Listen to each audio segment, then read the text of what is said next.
Hello दोस्तों, मैं हूँ रुबैया मलिक और आप लोग सुन रहे हैं कहीं इश्क ना हो जाए।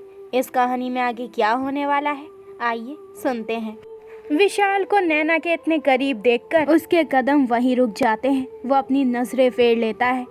नैना की नज़र आरफ पर पड़ती है तो वह अपने हाथों से विशाल के हाथ अपने चेहरे से हटाते हुए कहती है, मुझे बोलने तो दो। ये कहकर वो उससे पीछे होकर सोफे पर बैठ जाती है और आरफ को भी बैठने के लिए कहती है। विशाल बिल्कुल नैना के पास बैठ जाता है और आरफ दोनों के सामने वाले सोफे पर। विशाल कहता है, अब बोलोगी भी। उसके चेहरे से पता चल रहा था कि वो नैना के लिए कितना परेशान है, जो कि आरफ भी देख पा रहा था। नैना उसे एक एक करके सारी बात बताती है कि कैसे उस पर हमला हुआ और कैसे आरफ ने उसकी जान बचाई। वो अभी बोल ही रही थी कि दरवाजे पर खड़े पलक और विवान दोनों ने सब कुछ सुन लिया था। पलक एकदम से नैना के पास जाकर कहती है, तुम ठीक तो हो ना? तुम्हें ज्यादा तो नहीं लगी? पलक का प्यार, उसकी नैना के लिए फिक्र कदम कदम पर छलक रही थी। जिस प्यार के लिए नैना हमेशा तरसती आई है, आज वो प्यार उसे महसूस हो रहा था। नैना सबके सामने कमजोर नहीं पड़ना चाहती थी। वो खुद पर काबू पाती है और पलक की तरफ देखकर कहती है, बिहेव मिस पलक। उसकी तीखी आवाज से पलक होश में आती है और नैना से पीछे होते हुए कहती है, सॉरी मैम। नैना कुछ बोलती उससे पहले ही विशाल उठता है और एकदम से आरफ को गले लगाते हुए कहता है, थैंक्स यार, बहुत बड़ा एहसान किया है तुमने मुझ पर। ये कहता हुआ वो अपने हाथ आरफ की पीठ पर कस देता है, जिससे आरफ की एक दर्द भरी आह निकल जाती है। नैना एकदम से कहती है, क्या कर रहे हो विशाल? दूर हटो उससे, उसको भी चोट लगी है। नैना के चेहरे पर बेचैनी साफ दिखाई दे रही थी, जिसे हर कोई देख पा रहा था। नैना आरफ के पास जाकर कहती है, तुम ठीक हो? डॉक्टर को बुलाऊं? विशाल हैरानी से कहता है, क्या आरफ को भी लगी है? नैना कहती है, हाँ, वो मुझे बचाते वक्त इनकी पीठ में। नैना को ये भी याद नहीं था कि उसने अभी भी अपना हाथ आरफ की पीठ पर रखा हुआ था और आरफ को ये याद नहीं था कि उसने कसकर नैना का हाथ पकड़ा हुआ था।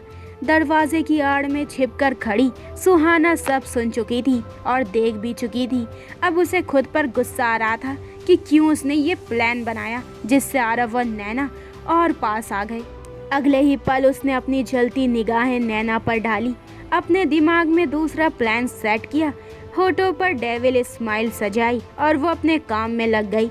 अब उसे शाम का इंतजार था कि कब ऑफिस बंद होने का टाइम आए। उधर नैना और आरफ अब भी बेहद करीब थे। आरफ को चोट लगी है, ये सुनकर विवान एकदम से कहता है, क्या? पर तुम दोनों को ये चोट पहुंचाने वाला है कौन? आरफ कहता है, वो सिर्फ नैना को। फिर थोड़ा सा रुककर कहता है, सॉरी मैम, मैम को चोट पहुंचाने आया था, पूरी प्लानिंग थी। विशाल कहता है, पर नैना की किसी से क्या दुश्मनी? नैना कहती है, वो जो कोई भी है बचेगा नहीं, पर अब हमें कल की मीटिंग की तैयारी करनी चाहिए। इसके बाद सब लोग मीटिंग की तैयारी करने लगते हैं। दिन बीत जाता है और शाम होती है। ऑफिस बंद होने का समय हो गया था। लगभग सब एम्प्लॉय चले भी गए थे। आरफ, नैना, पलक और विवान और विशाल, ये सब अभी भी मीटिंग रूम में थे। सारी बातें डिस्कस करके, सारे पॉइंट क्लियर करके वो सब भी घर के लिए निकलने लगते हैं। विशाल पहले ही फ़ोन पर बात करता हुआ बाहर चला गया था। पलक और विवान भी अपना अपना सामान लेकर बाहर आ गए थे। रह गए थे बस आरफ और नैना। अब आरफ की पीठ में और नैना की बाजू में दर्द होने लगा था। वो दोनों मन में कहते हैं, जब मुझे इतना दर्द हो रहा है तो इसको कितना हो रहा होगा। मन ही मन वो एक दूसरे के बारे में सोच रहे थे। जब दोनों से नहीं रहा जाता तो वह एक साथ कहते हैं, ज़्यादा दर्द तो नहीं हो रहा है ना? दोनों एक दूसरे के लिए तड़प, बेचैनी साफ महसूस कर रहे थे। दोनों का दिल ही धड़क उठता है। दोनों ही एक दूसरे को देख रहे थे। अगले ही पल जहां नैना अपनी नजरें झुका लेती है, वहीं आरव उसको देखते हुए कहता है, तुम ठीक तो हो ना? ज़्यादा दर्द हो रहा है तो डॉक्टर के पास चलें। नैना कहती है, नहीं ठीक है, तुम्हें ज़्यादा लगी है, अगर दर्द हो तो।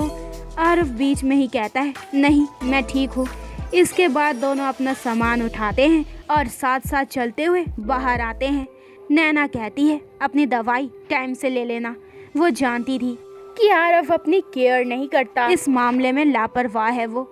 आरव उसकी तरफ देखता है जैसे पूछ रहा हो कि मेरी इतनी परवाह क्यों। नैना भी अपने शब्दों पर गौर देती है और फिर आरव को अपनी तरफ देखता पाकर वो उसकी बात समझ जाती है। फिर तुरंत अपने चेहरे पर सख्ती लाते हुए कहती है, ऐसे क्या देख रहे हो? दवाई खाओगे तो ही कल ठीक तरीके से काम कर पाओगे ना। ये कहकर वो आगे बढ़ जाती है। आरव के होठों पर मंद मंद मुस्कान आ जाती है और वो गर्दन झुकाकर उसके पीछे चलने लगता है। मेन गेट की आड़ में सुहाना छिपकर खड़ी थी और उसके हाथ में कंचे थे।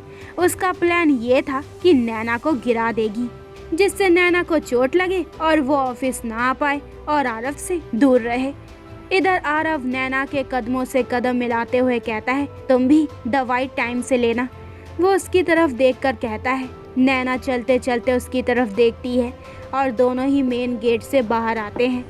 ठीक उसी वक्त सुहाना कंचे फेंकती है और वही होता है जो उसने सोचा था। नैना की हील उलझती है और वो गिर जाती है। नैना की चीख की आवाज सुनकर पलक, विवान और विशाल पीछे मुड़कर देखते हैं। गिरने की वजह से नैना के पैर में मोच आ गई थी। आरव एकदम से उसके पैर को अपने हाथों में लेकर देखते हुए कहता है, शायद मोच आ गई है। नैना को कितनी तकलीफ हो रही थी ये उसके चेहरे से पता चल रहा था और उसकी तकलीफ आरव के चेहरे पर भी दिखाई दे रही थी। बाकी तीनों भी उसके पास आते हैं। विशाल कहता है, आज रिकॉर्ड बनाओगी क्या चोट खाने की? वो उसको सहारा देकर खड़ा करता है और एक तरफ से आरव उसे सहारा देता है। नैना से चलना तो दूर, खड़ा भी नहीं हुआ जा रहा था। सुहाना के चेहरे पर जहरीली मुस्कान थी, पर अगले ही पल वो बहुत इनोसेंट बनकर नैना के पास जाते हुए कहती है, ओहो मैम, आपसे तो खड़ा भी नहीं हुआ जा रहा है। ऐसे में आप कल मीटिंग के लिए कैसे आएंगी? पलक उसे देखकर मन में कहती है, आ गई छिपकली कहीं की। सुहाना आगे बोलते हुए कहती है, कोई बात नहीं मैम, आपकी जगह मैं चली जाऊंगी। वैसे भी जब आप नहीं थी तो आरव सर के साथ मैं ही जाती थी हर मीटिंग के लिए। नैना घूर कर आरव की तरफ देखती है। आरव उसकी आंखों में गुस्सा देखते हुए मन में कहता है, अरे यार मैंने क्या किया? सुहाना इतराते हुए कहती है, वैसे भी मीटिंग की सारी जानकारी मुझे है और बाकी आरव सर समझा देंगे। फिर बड़ी अदा से आरव की तरफ देखते हुए कहती है, समझा देंगे ना सर? नैना जलती निगाहों से सुहाना की तरफ देखती है। बदले में सुहाना कहती है, आपकी जगह मैं ले लूंगी, मतलब मैं चली जाऊंगी। वो अपने चेहरे पर आई खुशी छिपाते हुए कहती है।